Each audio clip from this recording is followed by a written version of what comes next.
우리는 지금까지 누가복음 6장을 보면서 예수님의 긴 설교를 살펴봤습니다.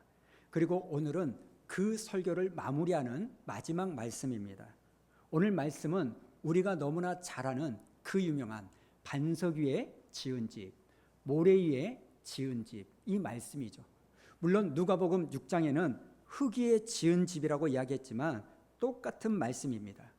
중요한 게 뭡니까? 기초가 어떠하냐, 이게 중요하다는 겁니다. 오늘 예수님은 두 집 이야기를 하시면서 유일하게 관심을 보이는 게 뭐냐면 기초가 어떠하냐, 이걸 관심을 보입니다. 지금 예수님은 그 사람이 집을 짓는 것을 보고 있는데 그 집의 모양이 어떠한지 이것에는 관심이 없습니다. 무슨 재료로 짓고 얼마나 공사 기간이 걸리는지, 그리고 몇 층 높이로 짓는지, 그리고 건축 비용에는 결코 관심이 없는 거예요. 오직 예수님의 관심은 뭐예요? 기초가 어떠하냐, 여기에 관심이 있습니다. 그럼 여러분, 왜 예수님은 이러한 기초에 관심이 있을까요? 신영복 씨가 쓴 감옥으로부터의 사색, 이 책을 여러분 아실 겁니다. 이 책을 보면 신영복 씨가요, 경험이 많고 노련한 목수에게 이 목공일을 배우는데 집을 짓는 법을 언젠가 배우게 되었다는 겁니다. 그런데 이 목수가 집을 짓는 법을 가르쳐주면서 땅에 그림을 그리는데 이 목수가 어떻게 집을 짓느냐, 화면을 한번 보여주세요. 먼저 기초를 그리고요, 그 다음에 기둥을 그린 다음에 마지막에 지붕을 그렸다는 거예요. 그런데 여러분이 만약에 그림을 그린다고 하면 여러분은 어디서부터 집을 짓습니까? 저는 이렇게 그립니다. 다음 화면 보여주시면 제일 먼저 지붕을 저는 그리고요, 그 다음에 기둥을 그린 다음에 마지막에 기초를 그립니다. 그런데 실제로는 이렇게 집을 지을 수가 없습니다. 진짜로 집을 지어본 사람은 뭐부터 짓냐? 기초를 먼저 세우고 그 다음에 그 기초 위에 기둥을 세운 다음에 마지막에 지붕을 얻는 겁니다. 오늘 저와 여러분도요, 예수님의 이 말씀처럼 그 어떤 것보다도 우리의 기초에 관심을 갖는 저와 여러분 되기를 원합니다. 화려한 겉모습이 아니라, 번쩍번쩍한 재료가 아니라 내 인생이라는 집을, 특별히 신앙인으로서의 집, 이 집을 어떠한 기초 위에 지을 것인가, 이걸 고민하셔야 되는 겁니다. 특별히 49절을 보니까 예수님이 이렇게 말하죠. 주추 없이 기초 없이 흙 위에 집을 지은 사람은 탕류가 부딪히면 그 집이 무너진다, 이렇게 말합니다. 여러분, 제가 오늘 이 말씀을 먼저 드리는 이유는 여러분이 오늘 말씀을 굉장히 잘 들으셔야 됩니다. 오늘 예수님은 이 기초가 부실하면 집에 조금의 데미지, 조금의 피해가 생긴다, 이렇게 말하지 않습니다. 오히려 기초가 부실하면 그 집은 무너진다는 거예요. 파괴가 된다는 겁니다. 우리가요, 아무리 신앙생활을 30년, 40년 했다 할지라도, 심지어 100세 시대에 100년을 신앙생활을 했다 할지라도 이 기초가 잘못되면 한순간에 무너지게 되어 있다는 거예요. 반대로 신앙생활을 1년밖에 하지 않았다 할지라도 여러분의 기초가 제대로 되어 있으면 여러분의 인생의 집은 안전할 줄로 믿습니다. 그러니 여러분, 오늘 우리가 점검해야 될 것, 나는 반석 위에 집을 짓고 있나, 아니면 모래 위에 집을 짓고 있나, 이걸 한번 점검해 보십시오. 자, 그렇다면 우리 신앙생활에 있어서 기초는 무엇일까요? 여기에 약간의 반전이 있습니다. 저는 말씀을 묵상하기 전에는요, 이렇게 생각했습니다. 신앙생활의 기초? 그래, 기초는 믿음이지. 이 믿음이라는 기초, 반석 위에 말씀을 내가 순종하면서 신앙생활의 집을 지어가는 거지. 저는 이렇게 생각했어요. 여러분도 그렇게 생각하지 않습니까? 이 믿음이라는 반석, 기초 위에 내가 말씀에 순종하면서 나는 신앙인의 집을 짓는다고 생각했습니다. 그런데 여러분, 제가 오늘 말씀을 읽고 또 읽어보니까 예수님은 조금 다른 이야기를 하는 거예요. 47절을 한번 보여주십시오. 예수님이 뭐라고 말하냐? 내게 와서 내 말을 듣고 행하는 그 사람이 기초를 반석 위에 놓는 사람이라는 거예요. 그리고 반대로 49절을 다시 보여주시면 내 말을 듣고서도 행하지 아니하는 자는 기초 없이 주초 없이 집을 짓는 사람이다. 이렇게 말하는 겁니다. 저는 이게 충격이었습니다. 저는 지금까지 이렇게 생각을 했거든요. 내 신앙생활의 기초는 믿음이지. 이 믿음의 반석이 세워지고 그 다음에 말씀에 순종하는 것이 집을 짓는 거다. 이렇게 생각했는데 오늘 예수님은 그게 아니라는 거예요. 믿고 말씀에 순종하는 거기까지가 기초요 반석이라는 겁니다. 여러분 오늘 말씀을 그대로 적용해 보자고요. 여러분 믿는 것이 기초가 아니라 믿고 플러스 순종하는 것까지, 믿고 행하는 것까지가 반석 위에 집을 짓는 거고, 믿음만 있고 순종하지 않는 그 삶은 모래 위에 집을 짓는 거라고 말하는 겁니다. 그러니까 여러분 그동안 우리는요 잘못 알고 있었던 겁니다. 오늘 예수님은 말씀을 듣고 이해하는 자, 말씀을 듣고 눈물을 흘리는 자, 말씀을 듣고 아멘, 아멘 하는 자가 믿음의 기초, 반석 위에 집을 짓는다 이렇게 말하지 않습니다. 우리가 아무리 말씀을 듣는다 할지라도 그 말씀에 순종하지 않으면 반석이라는 기초 위에 집을 짓지 않는 거라는 거예요. 우리가 생각하기에는 내게 믿음이 있는가 이게 중요할 것 같은데 오늘 예수님은 믿고 순종하는가가 더 중요하다고 말합니다. 그런데 우리는 이렇게 말합니다. 일단 믿고 봐. 순종은 차차 나중에 네가 믿음 좋아지면 그때 하는 거야. 그런데 아닙니다. 믿고 순종하는 것까지가 신앙의 기초라는 거예요. 여러분 사실 이 믿음과 행위, 이 믿음과 순종은 분리되지 않습니다. 우리는 잘못된 이분법적 신앙생활을 가지고 있어요. 우리는 항상 믿음과 행위를 분리하며 생각합니다. 그런데 1517년 10월 31일에 마틴 루터가요 종교개혁을 일으킵니다. 그리고 이 종교개혁으로 말미암아 그동안 카톨릭 안에 있었던 행위 구원에 치우친 왜곡된 복음을요 이 루터가 바로잡습니다. 그런데 이렇게 한쪽으로 치우친 것을 바로잡으려다 보니까 또 이 믿음이라는 것을 지나치게 강조를 해버립니다. 성경에는 분명히 행위와 순종도 강조하고 있음에도 불구하고 이 루터는요 오직 믿음만을 이야기하는 거예요. 야고보서를 보면 행함이 없는 믿음은 죽은 믿음이라고 말합니다. 그런데 종교개혁가 이 루터는요 이 야고보서를 뭐라고 폄하하느냐, 이 야고보서는 지푸라기 서신이다. 그런데 여러분 이건 루터가 잘못한 겁니다. 야고보서 2장 14절에 보니까 이렇게 말합니다. 사람이 믿음이 있노라 하고 행함이 없으면 무슨 유익이 있으리요? 그 믿음이 능히 자기를 구원하겠느냐? 17절 이와 같이 행함이 없는 믿음은 그 자체가 죽은 거다. 그리고 18절 19절 한번 읽어볼까요? 시작. 어떤 사람은 말하기를 너는 믿음이 있고 나는 행함이 있으니 행함이 없는 내 믿음을 내게 보이라. 나는 행함으로 내 믿음을 네게 보이리라 하리라.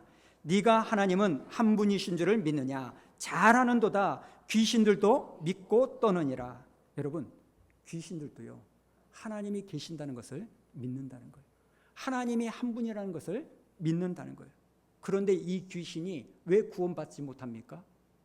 믿기는 믿지만 그 말씀에 순종하지 않았기 때문에요.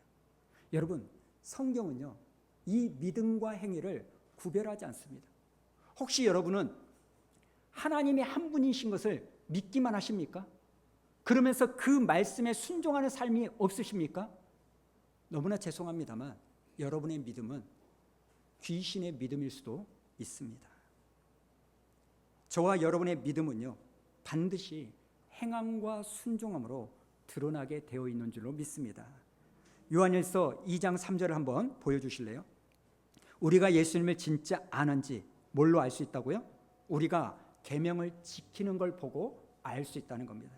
그리고 그 다음 4절에 보니까 내가 예수님을 안다고 하면서도 이 계명을 지키지 않는 사람은 어떤 사람이라고 말합니까? 거짓말하는 사람이요, 진리가 그 속에 없는 사람이라고 경고하시는 거예요.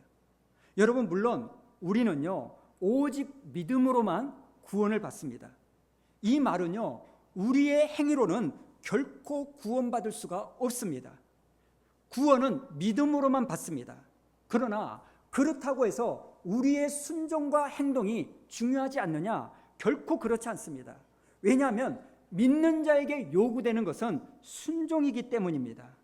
여러분, 믿음은요 행위로부터 생기지 않지만 행위는 믿음으로부터 나옵니다. 보이지 않는 내 믿음은요 보이는 행위를 통하여 증명된다는 거예요. 예를 들면 이거죠. 예배를 내가 주일에 와서 드린다고 해가지고 내가 믿음이 있다? 이건 말하기 어렵습니다. 왜냐하면 믿음이 없어도요 이곳에 와서 예배를 드릴 수 있어요. 여러 가지 이유가 있겠죠.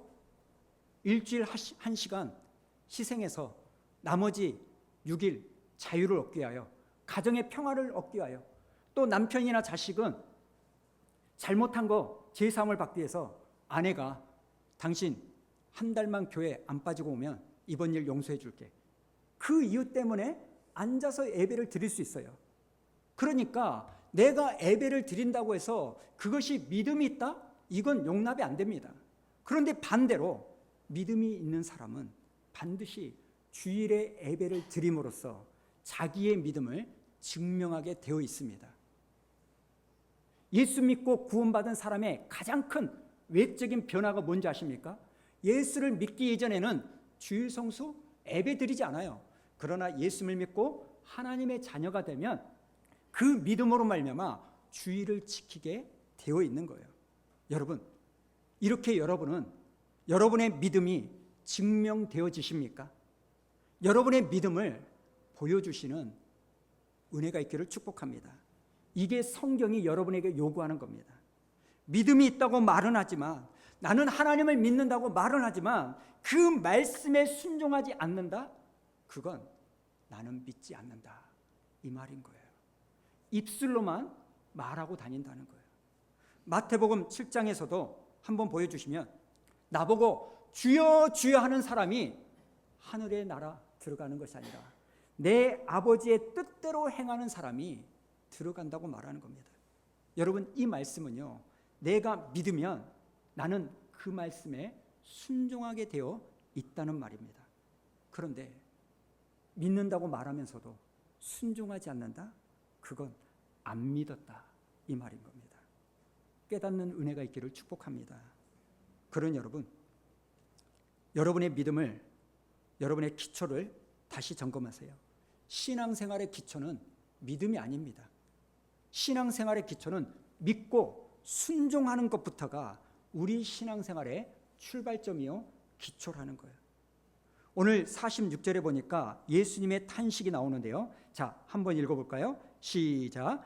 너희는 나를 불러 주여 주여 하면서도 어찌하여 내가 말하는 것을 행하지 아니하느냐. 여러분은요 지난 주일날 설교 제목 기억나십니까? 이게 우리의 문제예요. 분명히 지난주에 은혜를 받은 것 같긴 한데 기억이 나지 않는다는 것. 지난주에 설교 제목 거짓 선지자를 삼가라. 우리는 그 설교를 들으면서 누가 우리 안에 들어온 거짓 선지자일까?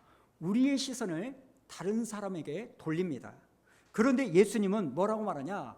그렇게 우리 안에 들어온 거짓 선지자, 이걸 찾아내는 것도 중요하지만 니들이 진짜 양인지, 진짜 신자인지, 진짜 알곡인지를 점검해 봐야 된다는 거예요.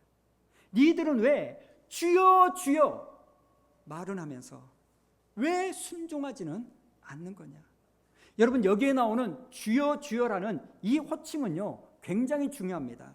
주여, 주님이라는 이 단어는요 관계적인 단어입니다. 내가 누군가를 주님으로 불렀다, 이것은요 무슨 뜻입니까? 나는 당신의 종입니다. 그리고 그 종에게 요구되는 것은 주인의 말에 순종하는 겁니다. 오늘 예수님은 말합니다. 니들은 나보고 주인이라고, 주여 주여 이렇게 부르기만 하냐? 왜 너희들은 그렇게 말하기만 하지? 내가 지시한 것은 하나도 순종하지 않냐? 아니, 순종하더라도 왜 니들 좋은 것만 취사 선택하느냐? 내가 진짜 너희의 주님이라면 그럼 너는 내 종이라는 말이잖아. 그런데 왜 내가 하는 말은 하나도 순종하지 않느냐? 여러분, 이건 굉장히 심각한 이야기입니다. 오늘날에는요, 이 신분 제도가 없습니다. 군대 이야기를 한번 해볼까요? 여러분, 제 딸이 군인인 건 다 아시죠? 이 녀석이 능력은 뭐 있는지 없는지 모르겠는데 시간 지나니까 이제 소위에서 중위가 됐어요. 제가 어느 날 같이 있는데 갑자기 누구에게 전화를 딱 받습니다. 근데 받자마자 뭐라고 말하냐면 충성! 예 대장님, 예 대장님, 막 이렇게 하는 거예요. 이놈이 누군가를 대장님이라고 딱 불러요. 이게 또 관계적인 단어잖아요. 그럼 수연이는 누구라는 거예요? 그 사람의 부하라는 거예요.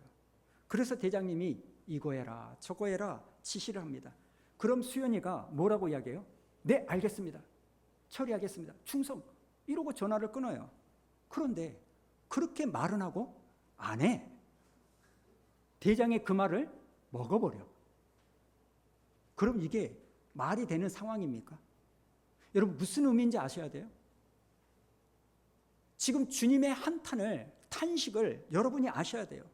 니들은 나보고 주님 주님 이렇게 부르는데 왜 진짜 나를 주인으로 인정하지 않느냐? 그리고 실제로요, 우리 예수님은 말뿐인 사람을 지적하고 질책하셨습니다. 바리새인들. 마태복음 23장에 보니까 이 바리새인들의 말은 듣지만 행동은 본받지 말아라. 왜? 말뿐이니까.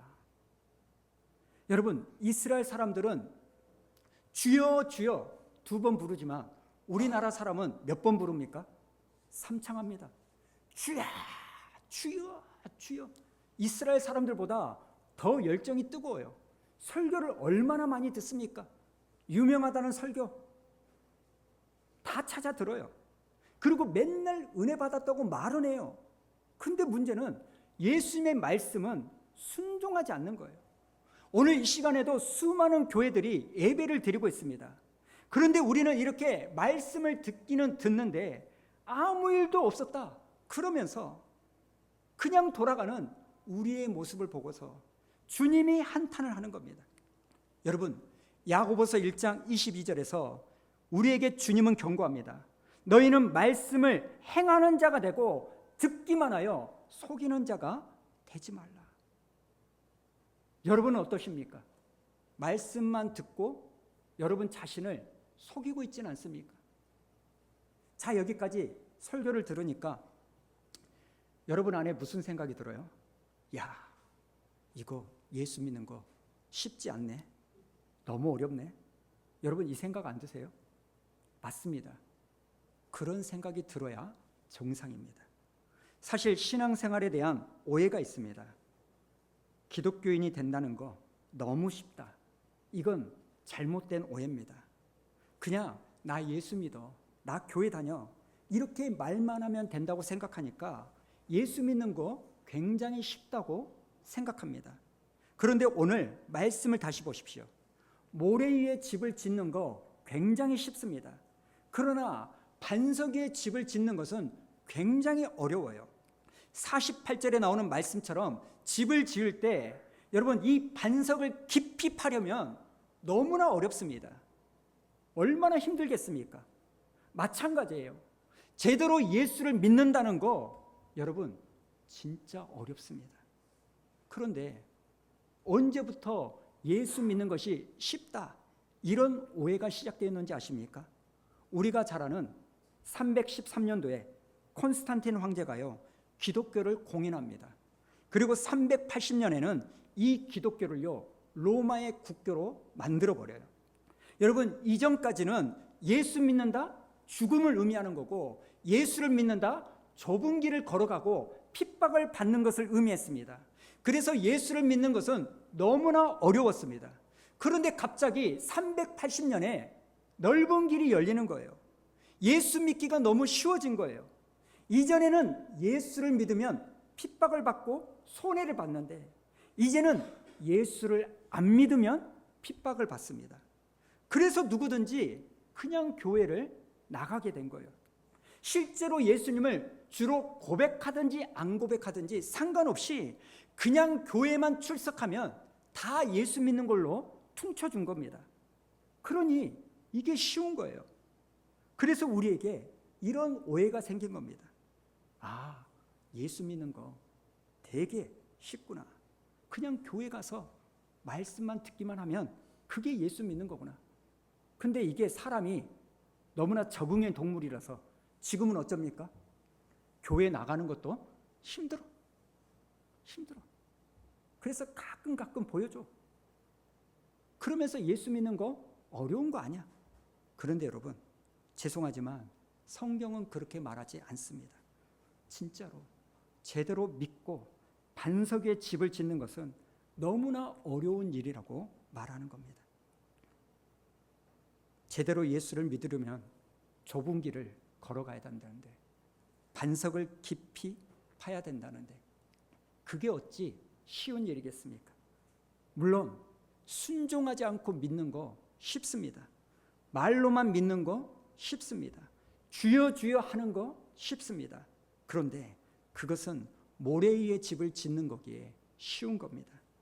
그런데 내가 그 말씀에 진짜로 순종해서 반석 위에 집을 지어보려고 하면 너무 어려운 게 예수 믿는 거예요. 그래서 여러분, 우리가 이러한 신앙생활 하는 것도 하나님의 도우심을 구할 수밖에 없는 겁니다. 자, 구체적으로 한번 이야기해 볼까요? 서로 사랑해라. 이 말씀 우리는 다 압니다. 아멘 하면 되니까 어렵지 않습니다. 모래 위에 집을 지으니까 쉽습니다. 서로 사랑해. 아멘. 에너지가 하나도 들지 않습니다. 그런데 여러분, 막상 내가 진짜 사랑해 보려고 하면 이건 반석을 깊이 파야 되는 그 수고를 해야 하는 겁니다. 막상 여러분 한번 생각해 보세요. 여러분에게 상처를 주고 손해를 주고 아픔을 줬던 그 사람을 품고 용납한다는 거 정말 어려운 일입니다. 예수 믿는 거 쉽지 않습니다. 어렵습니다. 우리는 이걸 알아야 돼요. 어느 목사님이 어떤 교회에 청빙을 받았습니다. 그래서 부임하는 첫날 설교를 하는데 서로 사랑하라 이 제목으로 설교를 했어요. 교인들이 그 말씀에 다 은혜를 받았습니다. 아멘 했습니다. 그리고 다음 주에 목사님이 설교를 하는데 제목이 뭐냐? 서로 사랑하라. 이 설교를 또 했습니다. 교인들이 좀 이상하다? 그런 생각을 했어요. 그래도 하나님의 말씀이니까 아멘 한 겁니다. 세 번째 주일 목사님이 설교를 하는데 제목이 뭐냐? 또 서로 사랑하라. 이제 교인들이 슬슬 불편하기 시작한 거예요. 네 번째 주일이 되자 목사님이 설교를 하는데 제목이 또 서로 사랑하라. 이제 교인들이요, 저 목사는 설교 준비를 안 하는 목사였구나. 그래서 이 목사에게 경고를 했습니다. 목사님, 한 번만 더 똑같은 설교를 하면 쫓아내겠습니다. 그리고 그 다음 주에 목사님은 또 서로 사랑하라 이 설교를 하셨습니다. 그러자 교인들이 열받아가지고 사무총회를 열어가지고 이렇게 설교 준비를 안 하는 이 목사는 쫓아내야 된다. 그렇게 결정을 합니다. 그래서 이 목사님이 마지막 고별 설교를 하는 날 설교를 하는데 그 제목이 뭐냐? 서로 사랑하라. 이 설교를 하는 거예요. 그런데 이 목사님의 설교를 듣는데 이전에 느끼지 못했던 어떤 감동이 교인들에게 생기는 거예요. 아니, 왜 저 목사님은 똑같은 설교를 2달 동안 계속할까? 왜 그렇지? 왜 똑같은 설교를 계속해가지고 이렇게 쫓겨나는데도 또 하는 것일까? 그러다가 우리가 진짜로 사랑하지 않기 때문이겠구나. 우리가 정말 서로 사랑하지 않기 때문에 우리가 순종할 때까지 이 목사님이 똑같은 말씀을 하시는구나, 이 깨달음이 성도들에게 임한 겁니다. 그래서 목사님을 다시 찾아가서, 목사님, 우리가 잘못했습니다. 우리가 사랑하지 않으니까, 하나님의 말씀을 듣기만 하고 순종하지 않으니까 그 말씀에 순종하라고 똑같은 설교를 하셨는데 우리들이 목사님의 의도를 모르고 목사님을 쫓아냈습니다. 우리가 잘못했습니다. 목사님, 다시 우리 교회 오셔서 우리 교회를 섬겨 주십시오. 그래서 목사님께서 돌아오셨습니다. 그리고 그 다음 주 설교는 11조를 해라 였답니다. 그럼 이 목사님은 또 성도들이 11조를 할 때까지 똑같은 설교를 계속 반복하셨을 겁니다. 여러분, 이 이야기가 진짜인지 가짜인지는 모르겠습니다. 그러나 중요한 것은 내가 말씀을 듣고 아는 것은 굉장히 쉽습니다. 어렵지 않아요.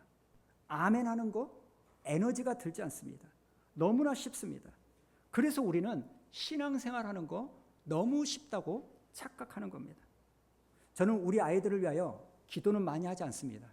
우리 아이들 기도는 우리 아내 보고 하라 하고 성도들 기도를 많이 하는데, 그럼에도 불구하고 하는 것 중에 하나가 뭐냐면, 하나님, 우리 아이들이 머리만 큰 아이들이 되지 않기를 원합니다. 주님을 만난 경험이 없고 말씀에 순종한 경험이 없어서 하나님의 도우심을 경험한 적이 없으면, 여러분, 교회 경험이 많으면요 다 알아요. 주일학교 잘 다녔으면요 지식이 충만하고요, 한 20년 30년 신앙생활 하면요 교회 운영 다 알아요. 성령 받지 못하고 교회 경험 많은 이 아이가 나중에 나이 들어서 교회 오래 다녔다라는 목사 자녀라는, 장로 자녀라는 그 이유 하나 때문에 하나님을 만난 체험이 없고 순종한 경험들이 없음에도 경험이 많고 지식이 많다는 이유 때문에 장로가 된다, 권사가 된다, 그 교회는 비극이 시작되는 거예요. 여러분, 내가 진짜 예수님을 믿고 순종하며 주님의 말씀을 따라가는 길은 딱딱한 반석을 파고 그 위에 집을 짓는 것 같아서 결코 쉽지가 않습니다. 사랑하는 여러분, 넓은 길이 아니라, 모래 위에 집을 짓는 것이 아니라 반석 위에 집을 짓는 믿음의 수고를 하는 여러분 되기를 축복합니다. 그리고 또 하나, 이렇게 반석 위에 집을 짓는 사람들의 특징이 있습니다. 반석을 깊게 파고 그 위에 집을 지으려고 하니까 이것이 너무나 힘들기 때문에 옆 사람이 어떤 집을 짓고 있는가, 이거에 신경 쓸 겨를이 없습니다.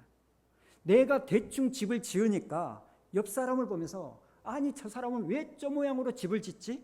왜 저렇게 신앙생활하지? 이런 말이 나오게 되어 있는 거예요. 이해가 되십니까?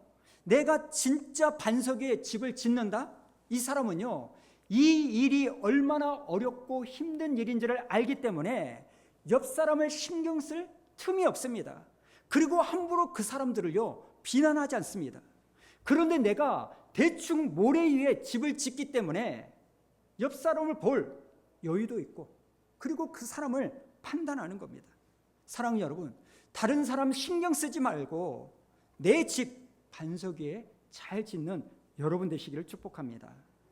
오늘 말씀은 너무나 무겁고 부담스럽지만 위로가 있는 말씀이기도 합니다.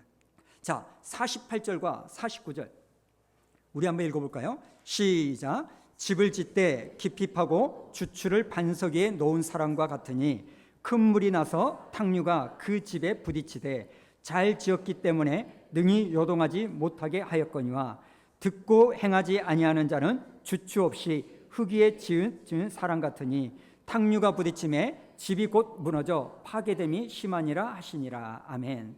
여러분, 잘 들으셔야 됩니다. 반석에 집을 짓고 믿고 순종하는 사람이나 모래 위에 집을 짓고 순종하지 않고 말로만 하는 사람이나 둘 다 내 인생의 비바람은 찾아옵니다. 내가 믿고 순종한다고 해서 내 인생에 비바람이 없는 거 아닙니다. 그걸 기대하시면 안 됩니다. 그런데 주님은 말씀하십니다. 요한복음 16장에 보니까 세상에서 너희가 환난을 당하나 담대하라. 왜요? 내가 예수님이 이겼기 때문에. 예수를 믿어도 환난을 당할 수밖에 없습니다. 그러나 반석에 집을 지은 사람은 그 환난의 바람이 불어와도 결코 무너지지 않습니다. 아무리 큰 환난의 바람이 불어온다 할지라도 안전합니다. 그런데 말로만, 입술로만 고백하고 실제로 내 삶에서 순종하는 삶의 모습이 없는 사람은 인생의 바람이 불어오면 무너질 수밖에 없는 거예요. 정말 저 사람이 예수 믿는 사람이 맞나? 이런 말이 나옵니다.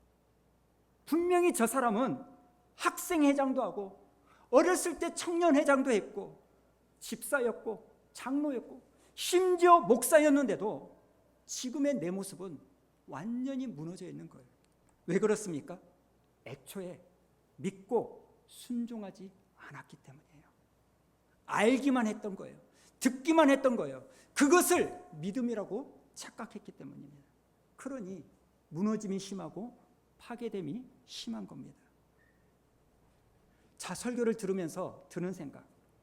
오늘 예수님은 말씀을 듣기만 하고 순종하지 않는 사람들을 보고 탄식합니다. 그런데 이 말을 뒤집으면 예수님의 말씀을 듣고 순종하려는 사람들을 예수님이 보고서는 기뻐하신다는 거예요. 그런데 여러분, 이건 예수님만이 아니잖아요. 우리도 똑같은 것을 보기로 원하지 않습니까? 여러분이 목사에게 기대하는 게 뭡니까? 설교 잘하는 거? 예, 그것도 원하지만 설교한 대로 좀 살아라. 세상적으로 권력과 물질을 탐하지 않고 좀 고상하게 목회자의 모습을 보기로 원하시는 거 아닙니까? 안 믿는 사람들이 여러분에게 원하는 게 뭡니까? 그거 아닙니까? 말로만 주여 주여 하는 것이 아니라 말한 대로 너희들 좀 살아봐라.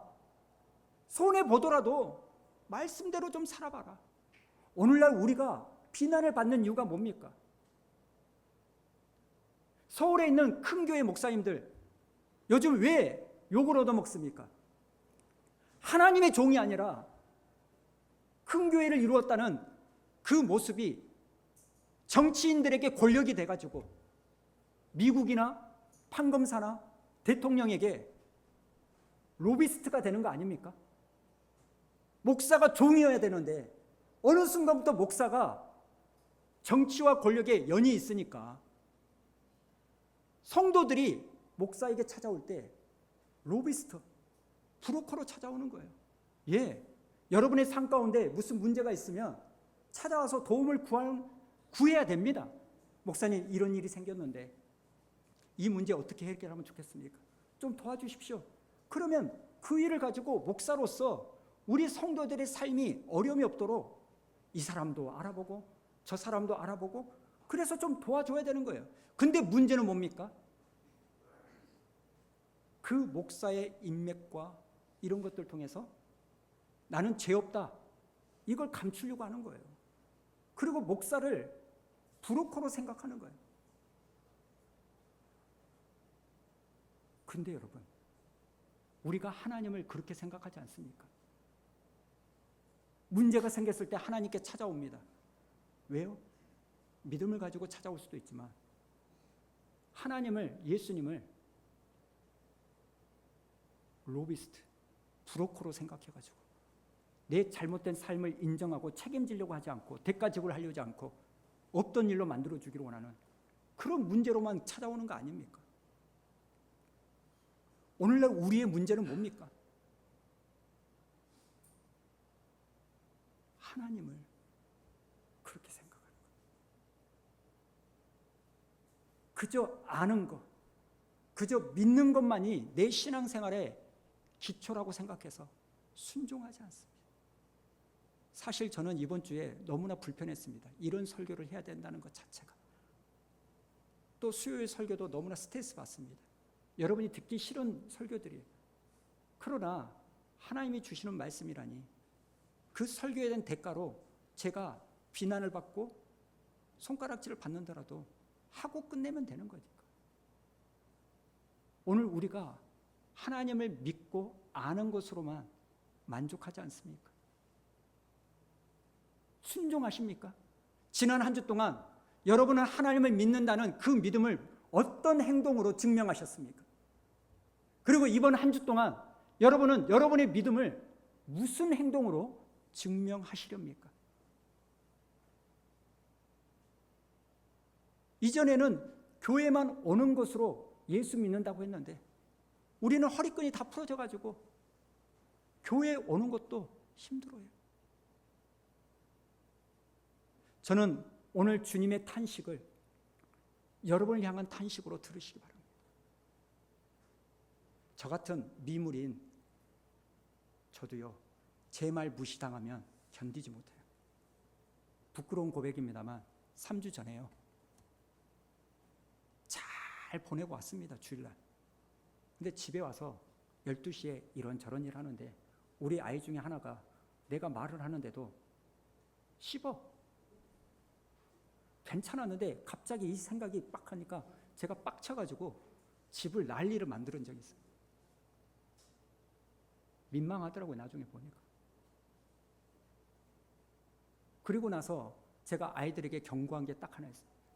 니들 아빠 엄마가 집에 들어오는데 뻔히 알면서도 자빠져서 내다보지 않는 거 용납하지 않겠다. 아빠가 부르는데 뭐 하고 안 나타나는 거 내가 용납하지 않겠다. 옛날에 라떼는 말이야, 이런 말 하면 정말 싫어할 건데 옛날에는요, 부모님 문 여는 소리 들으면 나와서 얼굴이라도 비치잖아요. 요즘 애들 카톡으로 해 이러잖아요. 그런 일이 있고 나니까요, 제가 딱 들어오잖아요. 그러면 오셨어요? 이래요. 근데도 저는 받아야 되겠어요. 내 말이 무시 안 당하요. 그걸. 여러분, 저 같은 미물도 제 자식한테 그런 것을 가지고 무시당한다고 생각 못 견디는데 하나님은 어떠실까요? 나를 아버지라고 부른 다음에 아빠라고 한 다음에 그러면 아빠의 말에 좀 들어야 되는 거 아니야? 순종해야 되는 거 아니야? 쥐들 용돈 하루 이틀 좀 늦으면 잡아 먹으려고 하면서, 여러분, 이게 우리가 하나님 앞에 보이는 모습 아닙니까?